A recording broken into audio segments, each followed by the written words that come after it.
I'm also aware of a lot of people, because I say drop the shower screen and group gasket of a machine every couple of days to clean it.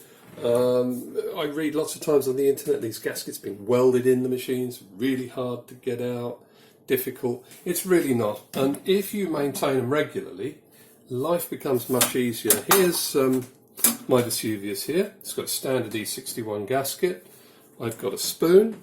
Turn it upright. Now in the group there's the notches. It's hot obviously because it's on. There's the notches where the lugs of the portafilter engage. Yep. I just put the spoon in the notches, lever down one side, put it in again, lever the other side. I'm trying to do it so you can see. And out she comes. It's as easy as that.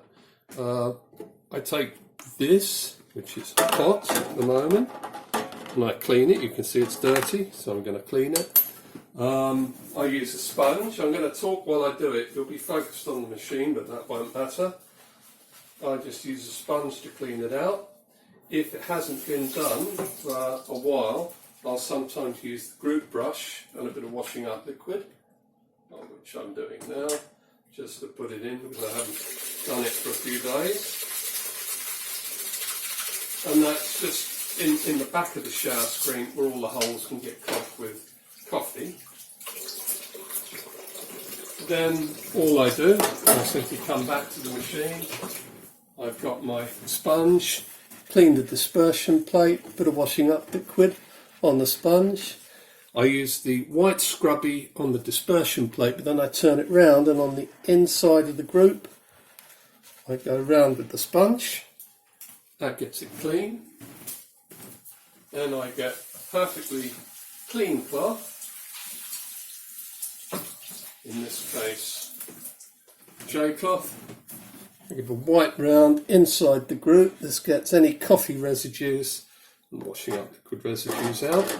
Got the group gasket here, all clean, and cleaning it regularly stops it blocking.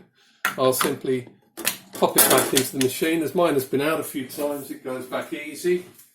If it didn't come out very often, although it should, you might have to remove the portafilter basket. And sometimes just removing that basket, and this is hot as well because the whole machine is hot. By removing that, you get more clearance. The rim's very sharp, and you can quite often put it in and work the gasket in. And as you can see, the handle goes around a very long way, and just lightly push it up to seat it. Don't do it too hard because you've got a sharp ring. This doesn't need cleaning because it was cleaned this morning. Put the basket back in, and as you see, that's the inside of the group, the dispersion plate, and the gasket cleaned. It just takes a minute or two every day. And the more often you do it, as you saw, the easier it is with even a single teaspoon to get the gasket out.